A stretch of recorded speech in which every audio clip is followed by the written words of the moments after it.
Senior VP of Product, Duncan Curtis.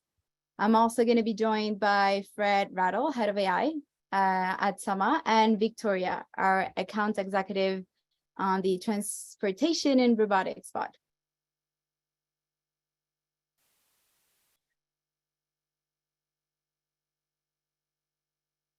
And today, we're bringing all of this in all of introduce themselves. Duncan, do you want to kick it off? Sure. Thanks, Renata. Seems like we're having a little bit of an internet issue there. No problem. I'm Duncan Curtis, our SVP of product here at Sama, former head of product at Aptiv Tier 1, as well as former head of product at Zoox, the Silicon Valley autonomous robotaxi startup who's now acquired by Amazon. So excited to be here today and talk more about a subject I'm very passionate about, autonomous driving. Hi everyone, my name is Frederick. I'm head of AI here at Sama. I lead all of the machine learning research and sorry, can the panelists mute please? Thank you. The machine learning research and development at Sama. I've been working in the field for about 20 years in computer vision, NLP, and speech recognition in various industries. And I'm glad to be here today to talk about the ML and data challenges in autonomous driving. Thank you. Hey everybody, my name is Victoria Grempel. I'm the account executive for transportation and robotics here at Sama. So working with all of our North American clients in the automotive and robotics space, based out of New York, and been with Sama for about 2.5 years now.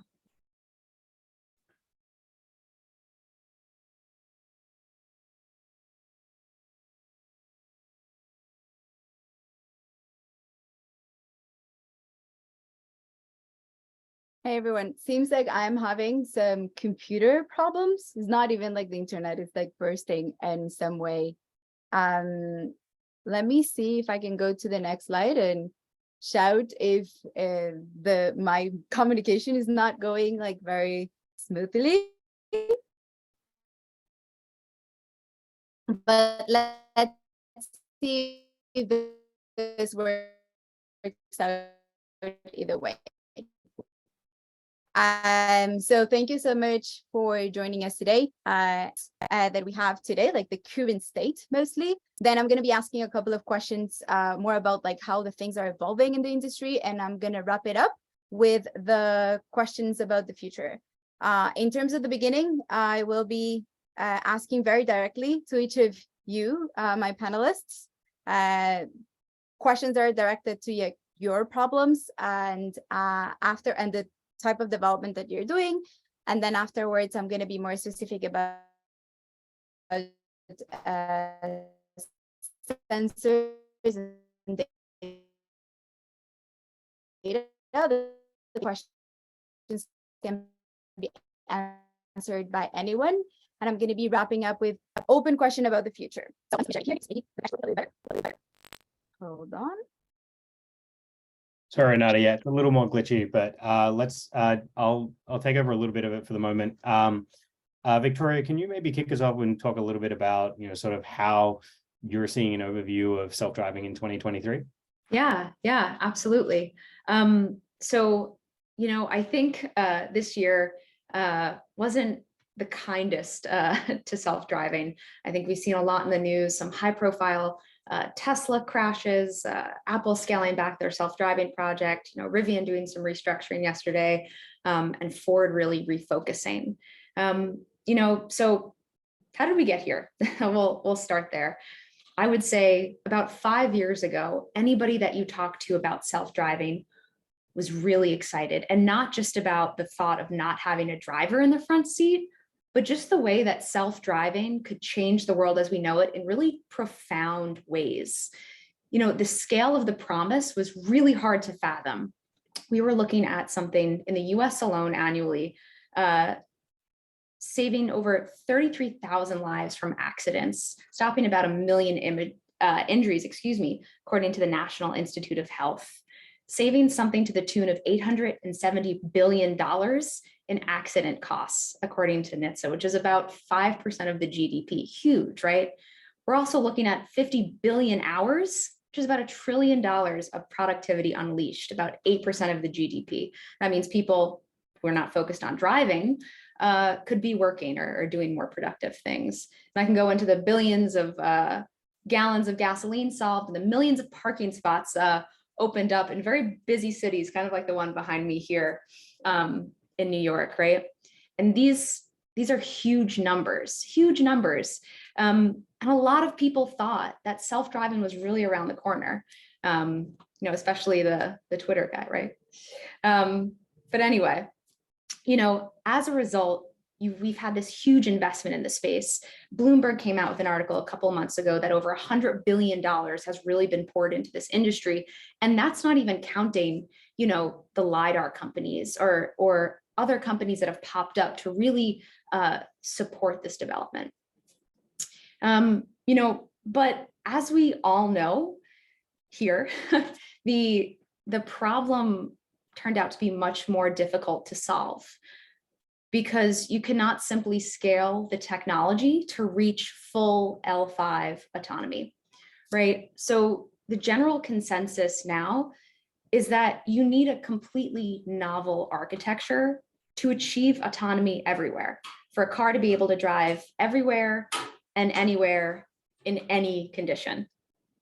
I was watching a video actually of Jan LeCun recently, and he had this great analogy here. And he said, you can't just take an airplane, add some more engines to it, and expect it to get to outer space, right? What you need to get to outer space is actually a rocket, something entirely different, a different piece of technology, a little bit of a different development cycle there. And I think because of all of this, we've seen some capital slow down and investors are really calling for answers. And I think the best way for me to put it is that there's been a bit of a come to Jesus moment, if you will, in the self-driving space, where that optimism has really evolved into realism in the past 2 years. And I just want to touch on two trends that I'm seeing when I'm speaking with teams in the industry. Number one is that teams are really trying to solve more realistic problems with the funding that they have. So really refocusing efforts away from L5 and focused more on the L2, L3 space. And the second one, to put it bluntly, is really teams are trying to get more bang for their buck with what they have. So what I mean by that is about probably 2 years ago, as I was talking to different teams, the focus was really on data collection. And now I think teams really have an optimized and very mature pipeline. And the interest is, what data do I need to improve model performance, right? So it's about identifying those edge cases. And we at Sama have really seen an uptick in, not just the annotation, but in validation workflows, working with pre-annotated data, looking at curation as well. And we'll dig into all of that later. My colleagues will cover it in great detail. But that's my summary and how I'd like to kick us off here. I see we've lost Renata, Duncan. Okay, we'll take it from here. We'll just roll. I really liked your point, Victoria, when you were mentioning the rocket ship versus the plane sort of analogy. I think it's a really interesting way to think about it. And I think we've seen in the industry really two perspectives coming in, certainly from a product point of view, is you've got this group of companies that are really focused on the sort of robo-taxi experience, that L4, L5, like new architectural approach, the rocket, if you will. Mm-hmm. But we've actually seen a lot of progress also on the adding engines to planes approach, where we've seen a lot more out of the sort of tier ones and the OEMs, where we can even see what, we've got that combination of what Tesla has had with their autopilot for a long time and full self-driving that they've had for a while. We've seen GM Super Cruise come out. We've seen a lot more capabilities as well, not just in full autonomous driving, but in other features like self-parking and other areas like that. So I think there's really two different approaches where you've got this new architectural approach that's very high end and very compute intensive. Maybe I'll talk a little bit more about how intensive it is a little bit later, but you've also got this more mass market approach and areas where it can be much more accessible for individual passenger cars.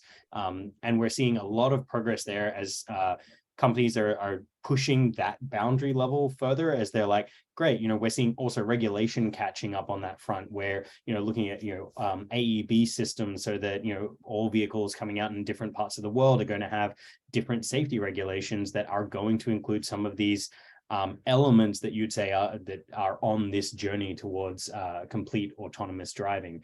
We're seeing a lot.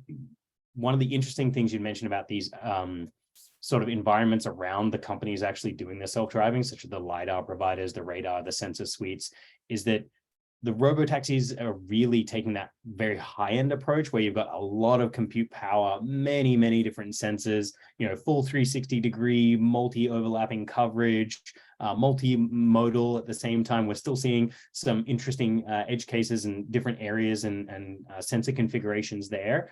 But they're all still very expensive, so a very high unit cost for each vehicle produced.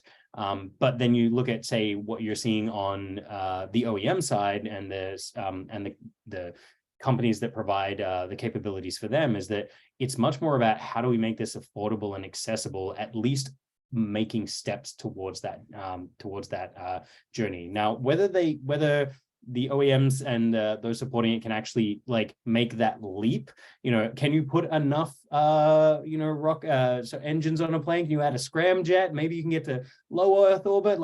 How far can you push that is still something we're seeing how far that can be pushed. But one of the interesting effects for the robotaxi industry is that as OEMs and start mass producing these elements, is that we're seeing a reduction in cost for those sensors. So that's going to make that promise and that dream of robotaxis, once they do get there. And obviously, we've got the Waymo deployment, we've got others coming out with restricted ODDs.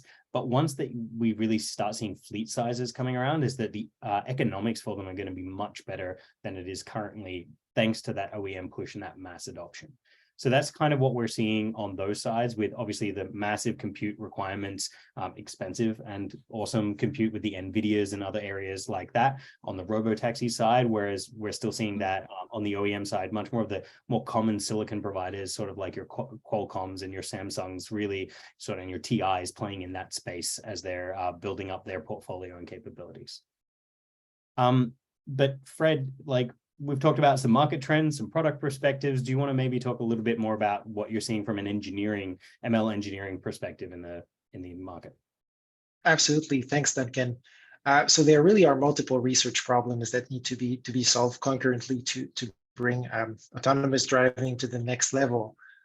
One is, of course, the massive amount of data that's required to give perception or planning models the required intelligence to drive in a safe manner.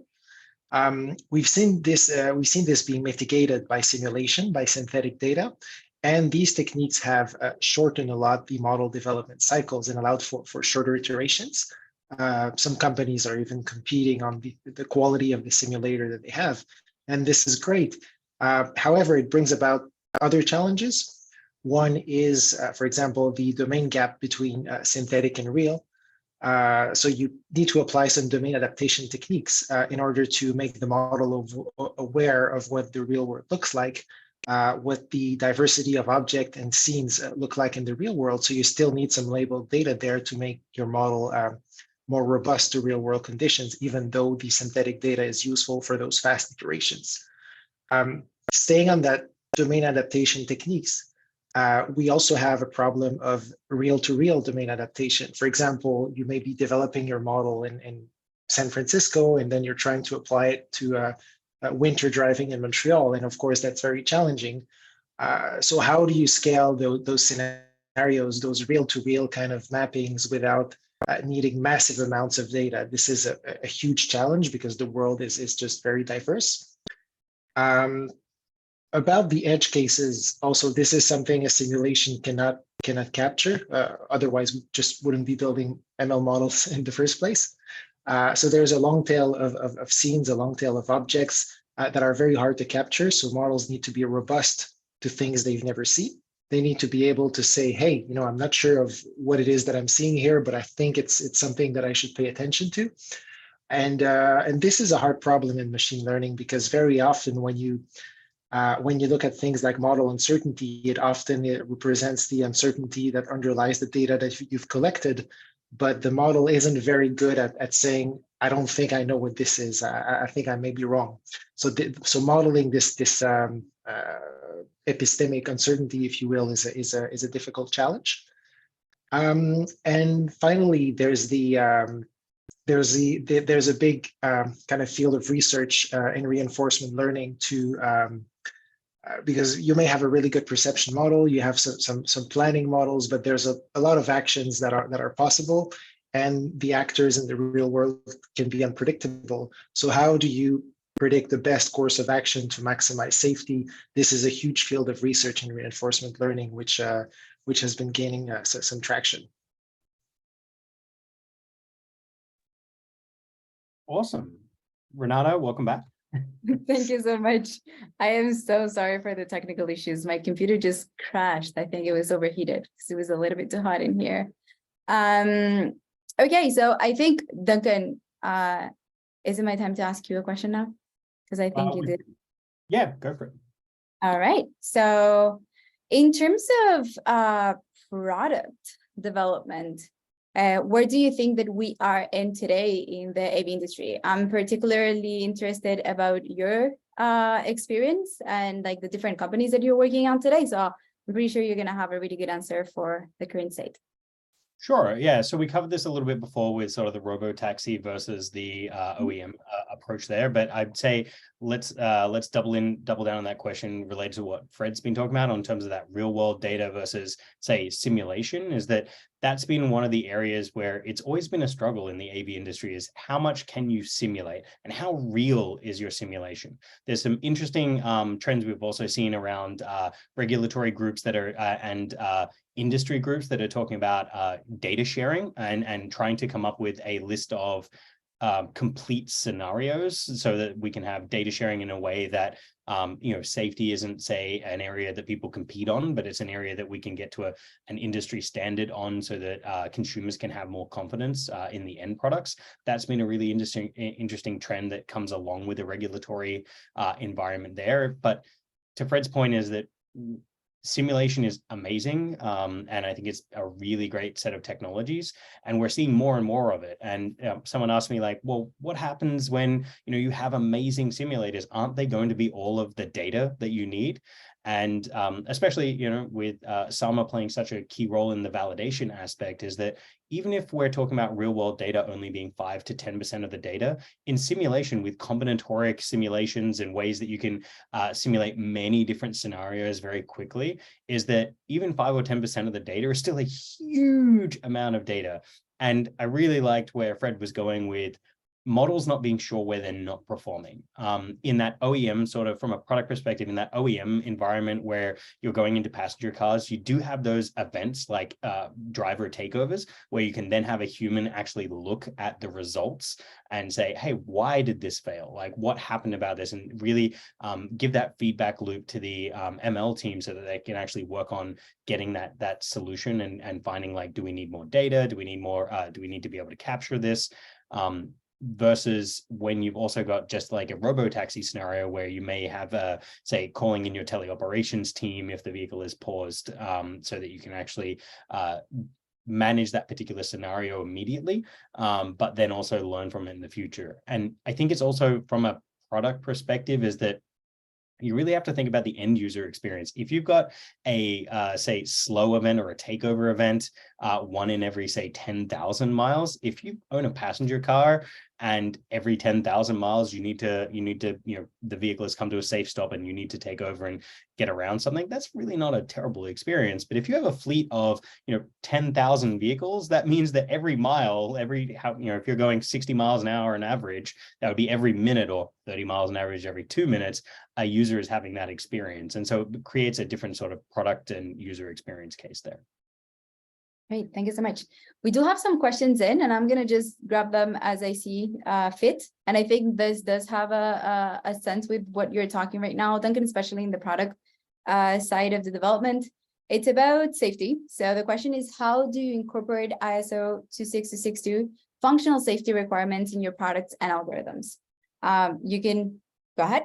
Yeah, no, it's a really good question, especially as we're talking about V&V, validation and verification, where we look at what we're seeing is that human validation is actually one area that we're seeing a much bigger role playing in that process to follow the ISO 26262 format, where yes, it's great to have a pre-annotated say validation or gold set, which is really good to be able to tell like, hey, I'm doing a new version of my model. How's it performing? What are the KPIs compared to the previous model?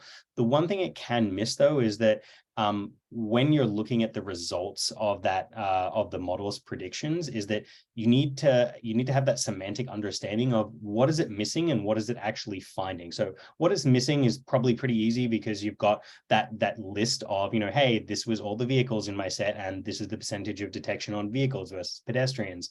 But what you're going to be missing, what you may be missing is where are you getting false positives and what is it actually detecting in different ways. And it doesn't quite cover all of the edge cases, but that human feedback loop can actually be a really important step in that validation workflow.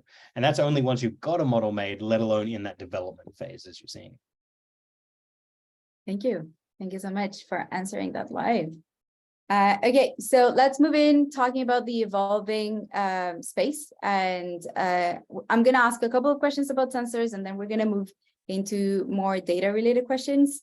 In terms of sensors, what do you see, and feel free to jump in and answer this question, any of you. So what do you see as a sensor requirements evolution? And particularly, I'm interested in how this might be impacting the development in terms of computing time and the requirements. I know I missed a couple of the questions, so if you touched on that already, apologies, we can move to the next, but go ahead and add any context that you can.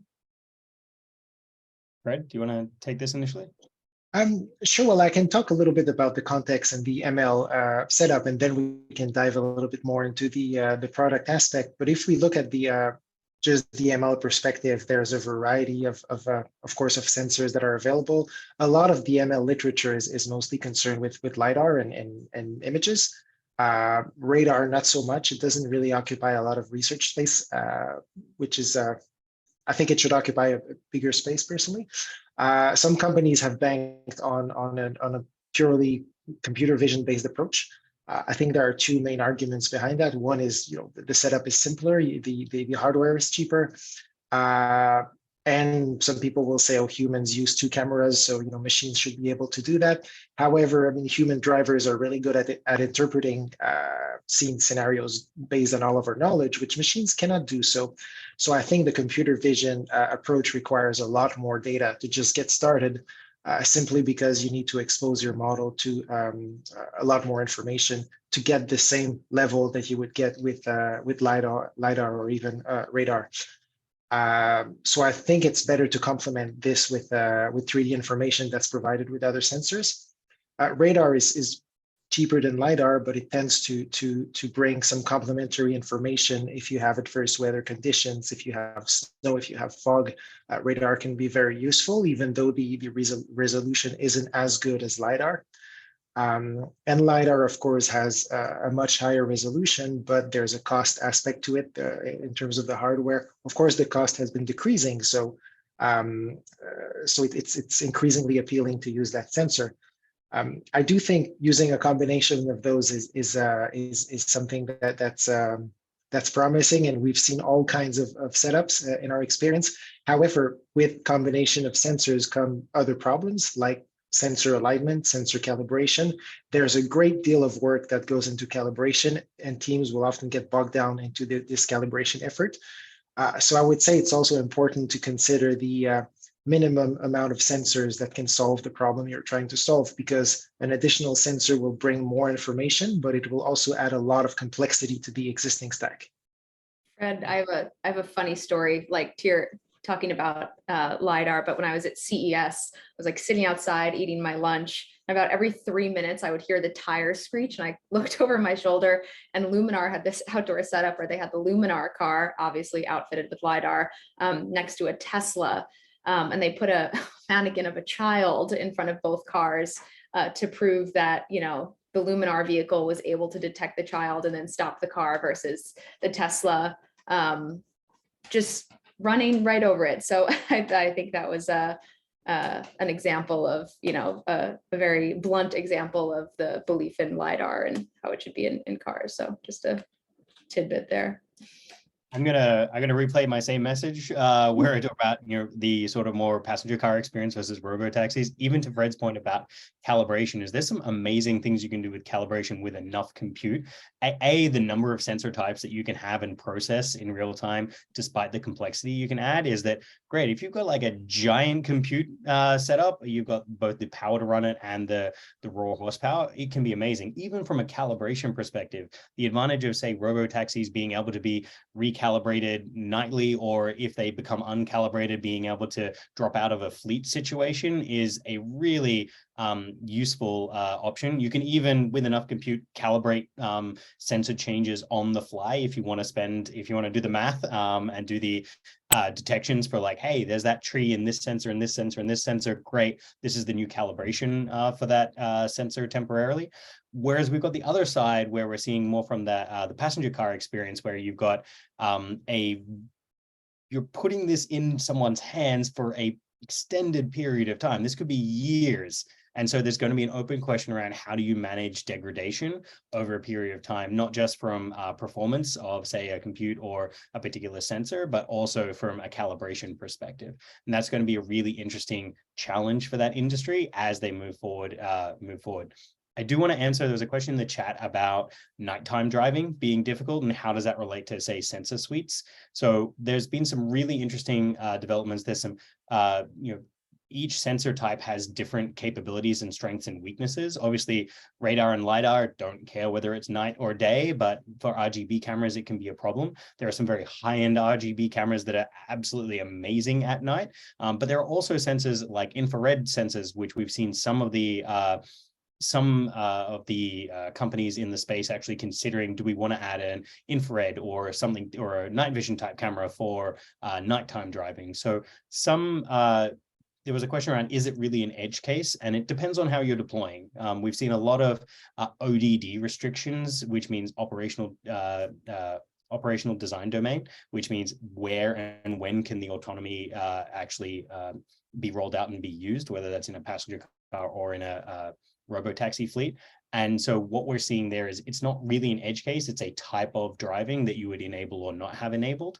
And so we're seeing the sensor suites actually meet, and the data collection and the algorithmic changes needed to meet that ODD that those companies are going for at the time. So it could be an edge case, or it could be something you don't want to handle if you're starting in a passenger car experience. And you might say, hey, this works on highways during the day to start with, all the way up to, hey, this fleet needs to be able to run 24/7, in which case it's a standard requirement and it isn't an edge case in that particular case. And I would say, like, I just came back from the Bay where the cruise vehicles were driving around, and I think they're only really driving around at night, right? So I'm sure a lot of the data there is nighttime data. And nighttime's really different. I mean, I want to point out that it's not just about the light levels that you've got. Sort of certainly as you end your day, as you get to that sort of dusk period, you might get like, light in the camera. But as you get to nighttime, it's not just that it's harder to perceive everything. Actors actually behave differently. Certainly as you get later into the evening, you end up with more empty streets, but then you can end up with different kinds of, pedestrian behaviors. I certainly, outside of nightclubs around 2 a.m. might be really different behavior than what you're used to from seeing from pedestrians on a normal, say 2 o'clock in the afternoon. Agreed. And I think this question probably was already answered in many different ways, but I'm going to throw it again just in case that anything was like not covered, especially as it relates as well to like this nighttime and like the different scenarios that you cannot really reproduce. But it's mostly about like what is the role of annotating data, or like the annotating data in the environments where you use simulation and virtual testing. Anything extra that you want to add into that wasn't shared before while my connection was broken? I think sorry, go Fred. We've touched a little bit about the synthetic to real domain gap But there's also the whole aspect of testing models, which really require real data. And there's also the coverage of edge cases, and you also need to annotate real data when you're collecting data from the field. For example, if there's a particular scenario that happens where a driver needs to do a certain maneuver, we have to go and look at that data, analyze it, potentially label it, and feed it back to the model. So the annotation really needs to be in that development loop and in that model maintenance loop as well. Great. Mind if I take a live one? I saw we were just on the sensor stack question, and there was a really great question in the chat around given some sensors in different driving conditions may pick something up and something may not. How does the perception stack actually handle that, or what are some of the ways that they do? I think that also comes back to Renata's point about how do we annotate. And so one of the things that we often do is we do sensor fusion, which means we'll have both camera and LiDAR and radar and maybe infrared and whatever other sensors or ultrasonics or other things in the same environment, so that what we're doing is any detection that's made in one of the sensors can actually be projected into the other. And so you can handle it from that perspective, so that you can, once you get the sensor fusion perspective, you can make sure you're getting the representation of maybe the weighting per class per sensor. Or you can also take it from a different perspective that has happened throughout the industry, is that you can also have sort of different weightings for different sensors on different class types and in different conditions. So it may be a case of at nighttime, we actually can rely more heavily on radar and LiDAR returns, at least for initial detections, whereas we may rely less heavily on the camera. And that can also be weather condition based, like are you in snow, are you in rain? You can rely more heavily on different sensors at different times. And then there's another way to look at it as well, where you go, great, if we detect a strong return in radar right in front of our vehicle, even if I can't see it in camera, what do I need to do with it? And there's some really interesting edge cases that could totally grind a robo-taxi fleet or even passenger vehicle fleet to a halt, where you can end up with misdetection. So there are some occurrences. So a good example for radar is that you can get returns from, say, big metal objects. If you're driving by a big chain link fence for a construction site, you can end up with like, hey, there's stuff in front of me, watch out. And that's not actually, those are just ghost detections. And so one of the things that we do in annotation as well is, while we see those detections in radar, is that we can actually mark them as ghost images. And so you can use that as part of how you train your models. Renata, would you add anything on that? No, yeah, that's totally the case. And I think it really correlates a lot with my next question that I have for you guys. It's in regards to curation, right? So these are the different type of like edge cases that we see, or different shared conditions between different sensors. And my question is, how does the industry manage and curate large data sets collected from AVs to ensure the quality and consistency? And I'll add on top of that the whole concept of like long tail and edge cases and like multiple sensors, like throwing things differently and all that. I'll take that, but I'll start by answering one of the live questions about the different driving conditions, because I think it ties back a little bit to the same topic. Of course, ML models are not there's no magic in it, of course. So the model needs to be exposed to a variety of different conditions. So this is what we touched a little bit upon when we talked about real-to-real domain adaptation.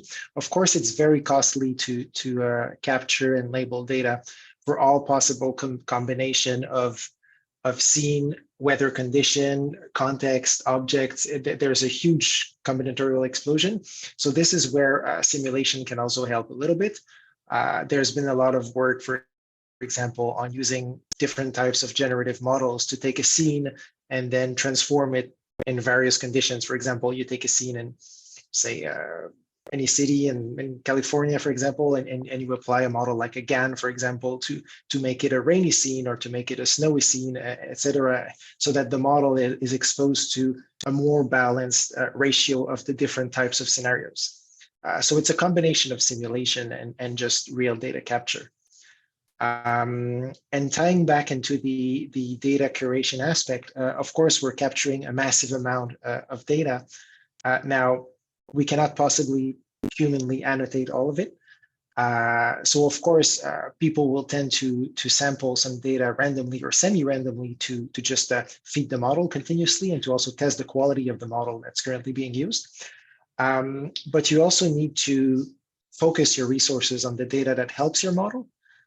So that can be because, for example, as I was mentioning earlier, the driver has done a maneuver manually, and therefore we need to look at what happened and label that data to tell the model about that scenario so that it can learn about it. You can also use different techniques pertaining to things like active learning, for example, to identify some areas where maybe the model is uncertain about certain scenes, certain scenarios, certain objects, so that you can reduce the overall amount of data that you're labeling.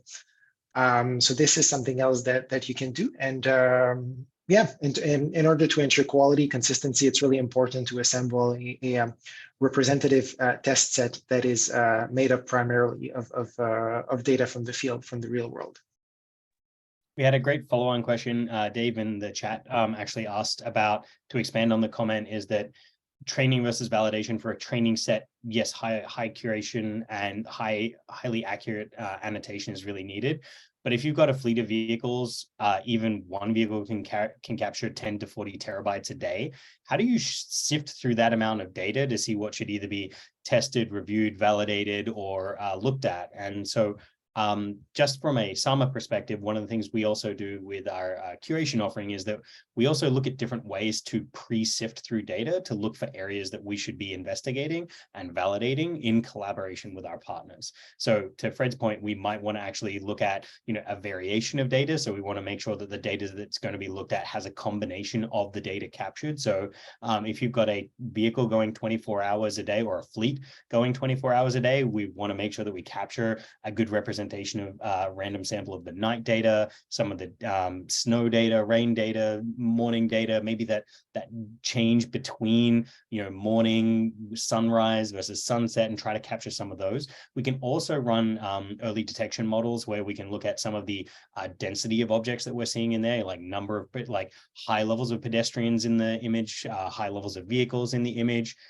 Depending on the other data that we have in terms of the what's provided in terms of some of the other intrinsics metadata that's also provided in, say, the ROS-bag files, where we might want to look at, say, sudden braking events, or we might want to look at takeover events. We might want to look at, there's lots of different ways that we can pre-filter on the data to try to get to those interesting cases and try to get as best a validation as possible, working obviously in partnership with our partners and making sure we're getting their needs met.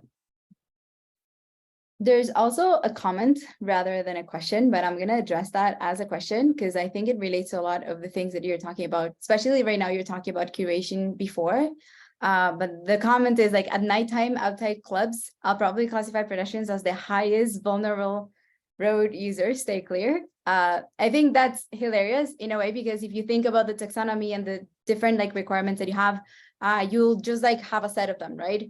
But how would you put, and this is my question, how would you put the power of the human that it's actually reviewing all this data into these type of scenarios, right? When you see this type of different edge cases, how could we go beyond the data that it's being just annotated?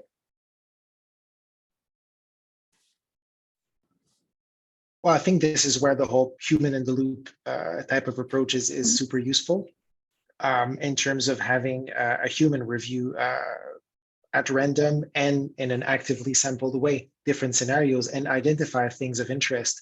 So maybe if something may be important for the model, we could take that data and expand upon it with simulation, for example, but you need a human to identify those cases. So I think it's beyond just purely annotation. There's a whole opportunity there for using a human in the loop system to identify those cases and identify model shortcomings, for example, which could call upon further annotation or maybe expanding synthetic data as well. And just to go back to your point, Fred, about having humans in the loop, I think something that we see often, going back to the terabytes of data, is that, at SAMA, we've got over 4,000 full-time humans in the loop. that are working with us that are specifically trained on some of these very difficult LiDAR annotation scenarios. And we've seen huge returns because of that. Great, thanks. There is one extra question in here that I'm gonna ask you guys, and then we're gonna move along with my other questions. Do you have some automated process for operational scenario generation with the purpose to cover thoroughly the O2D with simulations? We don't internally currently have that capability, but it's an area that we've seen a lot of work in those industry groups I mentioned before. We've got a combination of governmental bodies, regulatory bodies, and some of the leaders in the different industry fields, both from robotaxi and OEMs, that are really leaning into look at that as a problem. Like, how can you get to a finite list of scenarios that you need to be able to cover in order to say, we've got complete coverage in this case. So it's an ongoing industry-wide issue, I would say, that exists. And then from a simulation perspective, whether it's real world or simulation, you obviously parsing over the data you have and the scenarios that you choose to simulate would be how you'd approach looking at a coverage metric there for that. Great, thank you. Okay. My next question, we've talked a lot about verifying data and validating, but how do we see the industry today validating and verifying the accuracy of the data used in the models? Yeah, that's a really important point, and I think there's a couple of dimensions to look at. Of course, you do need to look at the data itself. You can't just feed the model with any data. So there needs to be some process in place to assess whether both the training data and the testing data, which may have different requirements, but still you need to look at both to make sure that they're consistently annotated, because consistency is super important. You need to make sure that the whole team that's looking at the data has the same understanding of things like annotation guidelines and so on. And of course, that the data doesn't contain, too many false negatives or false positives and so on. So there needs to be some form of QA process there that's in place. But beyond that, it's difficult to look at data accuracy in isolation. You need to have a tight loop between the data accuracy and the model accuracy. So the whole process of data selection, data annotation, model development, and model performance analysis needs to be a loop of itself. You need to do a few passes of iterations through this loop to identify model shortcomings, go back to the annotation phase, select data, annotate it, look at how your model is doing, and concentrate at each iteration on the shortcomings. And I would say back to our ISO 26262 question from earlier is following that process, it's actually quite cyclical, but you do need to make sure that you're taking into account not just, hey, is my data good enough, or hey, is my model good enough? It's really, you need to include all of those elements. And is my validation meaningful enough? Is you need to make sure that all of those are considered in that process. All right, I'll take the last question that we have in Q&A before I jump into the future. So it's how much does an AV vehicle cost? Waymo, Cruise, others? I'm pretty sure maybe someone has an idea, or maybe not. If you figure out how much LiDARs cost as one of the biggest ticket items, how much the most expensive computes cost, you can see those looking at some of the things on NVIDIA's website, looking at some of the automotive compute costs. We're talking hundreds of thousands of dollars. And compute. And it's just the vehicle. Like if you think about all the environment and all the setup that they have to put in place, all right, so we have 10 more minutes, so I'm gonna jump into the future, and this is a very open question for all of you. It's mostly, how do you think things are going to be evolving from now on? In terms of all the challenges that we've been discussing, where do you think that things are going to move forward? But also not only thinking about the automotive, the AV industry, we can also think about how other industries can benefit from the challenges that today are being solved by perception today. Who wants to start? I'll start with that one. I think going back to my earlier point, I don't think we need to solve L5 to be able to solve meaningful problems. I think there's a lot between, L2, L3, and L5. And to your point about other industries, something that's really exciting that I'm seeing just outside of automotive, or let's start within automotive, a lot of in-cabin monitoring applications that are really interesting. If you think of security for robo-taxis, or even when there's still a driver in the vehicle, detecting driver awareness, and some other really interesting applications of autonomy, I think, are in the construction and ag tech space, which are huge and oftentimes not talked about. Again, when I was at CES, I was taking a look at their, 2.5-story truck that they had, and they've actually had autonomous trucks on their job sites for several years now. So I'm really interested in seeing how those applications will grow. And then of course, John Deere being all over the news with their autonomous applications. So I think there's a lot of shared learnings between the automotive space and other industries. I would say, I think you're spot on there, Victoria, is that the way I'm seeing it from a product perspective is limited ODDs are coming out sooner, and we're going to expand upon them from there. And with limited ODDs, you can drive real business value. One of the things I hadn't discussed yet is like, what about the trucking industry? Like, there are lots of different companies in that space making really good progress and starting to provide some real tangible margin gains and profits and actual products that are starting to really do some interesting areas there. But as you mentioned, it's not just in autonomous vehicles. And so where you could also see that, going back to my passenger vehicle versus robo-taxi, is that the passenger vehicles, we're starting to see those being paid for, and those are coming out on vehicles where you're starting to see customers genuinely having a willingness to pay, especially as prices can drop for them for those capabilities, but also even breaking those features up into smaller capabilities, and people being like, yeah, like some people really hate parking, especially in a city, and being able to have an option to buy automated, like autonomous parking may be a decision maker for people. So yeah, I think that's the future of autonomous vehicles, is that we will see robo-taxis come out with a limited ODD and slow expansion of that. And in the meantime, I think we're going to see those limited ODD capabilities mass produced into other industries and use cases, where we're going to see economic benefits much sooner than say, hey, robo-taxis are everywhere today. I think something that's interesting from the NL perspective is that if you look at different companies, everyone is trying to solve the full stack, from A to Z, and that's very difficult. And the same way that you've seen, say, in traditional object detection with models like Detectron, or now in NLP with models like GPT-3, you're starting to see really standardized foundational models that are used across the industry, and upon which different companies are building different use cases. Now, are we going to see something like that in self-driving? Are we going to have a foundational model for urban scene driving, or something like that? That would be a really interesting trend. Well, a good example, like we're seeing even with things that have been around for a few years, like Mobilize, as a product. Like, it's now a product that multiple OEMs can take and have taken, and we'll see some more of those capabilities and foundational elements, I think, become part of the stack.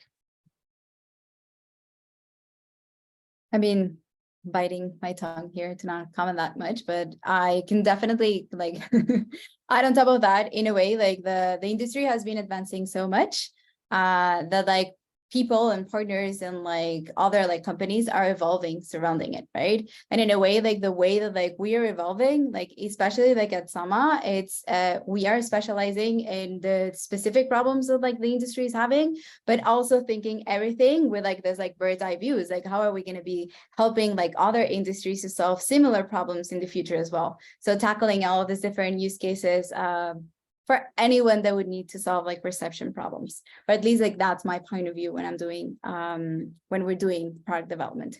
Okay, so let me go ahead, Duncan. Hi, Osge. Yes, one of the ones that we've actually seen is there are several regulatory bodies that are being set up, as well as some private options for data sharing. Specifically, a lot in the EU has been a very big focus, especially around there's a lot of requirements in the EU to ensure that data, PII data, and not just PII data, but data in these ways is actually being facilitated and brokered. We haven't seen as much in terms of brokering in terms of, hey, here's a data set that solves self-driving.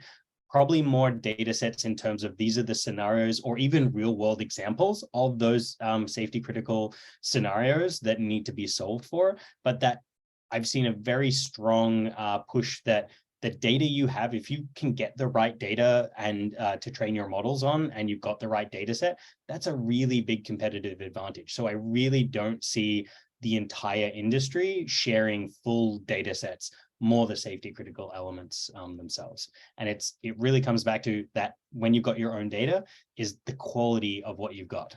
So. Talking about quality, since we have 5 more minutes, I'm gonna give you some time to ask any questions, if any. We can totally jump in and answer them. But in the meantime, to wrap this up, as we're finalizing, I'm gonna do a quick announcement of our new ebook, and then I'm gonna give it back to Victoria so she can talk a little bit. But myself and a colleague of mine, Pat Steves, who is crazy about quality, we put together this new ebook. It's about building quality models for autonomous driving. What we are trying to do in here is explaining how like noise can creep into your models and what are the things that you can not tackle and what are the things that you actually can avoid. So we give you tips and tricks on how to solve for this and try to optimize for the best quality of the data so you can get to very safe features. So if you haven't yet, like you can go to, I think it's in LinkedIn or even in our website, you can download it and you're gonna see my name in there. Hopefully you like it, and you can definitely message me and talk about it if you don't or if you did. So let me, to finalize, give it to Victoria so she can wrap up the session. Yeah, sure. Thanks everybody for sticking with us to the end here. Just to recap, so of course here at Sama, everyone on the team here, we work very closely with a lot of the players in the automotive industry. Here are some logos we can share. I'd also like to mention we have a whole team in Europe working with our tier ones and OEMs based there. Sama, we are an ethical AI company. We talked a lot about human in the loop, or at least we touched on it there. So again, with our in-house workforce of about 4,000 full-time employees that are doing a lot of this data labeling. Again, full-time, tenured about 4 years, and paid a living wage, which is not a standard in these industries. So I like to call that out on top of some of the great technical points that we made here. If you could just go to the next slide. So again, I know we had some great questions, like 15 or 20 questions or something like that. Keep them coming. So here's everybody's email. We'll keep this up for a moment. Feel free to take a screenshot of it. We'd love to chat, whether you have projects or you want to talk best practices or what we're seeing in the industry. We're really open to that. And I think Renata has also, there's a link to the ebook in the chat here. And again, thanks everybody for your time today. And thank you so much for our panelists. They shared a lot of good insights. I'm so sad that I missed the beginning of it, and sorry for the inconvenience, but at least we can make a little bit of fun out of it. There is no good webinar without technical problems. So thank you so much for coming. Thanks everyone. Thank you. Thank you.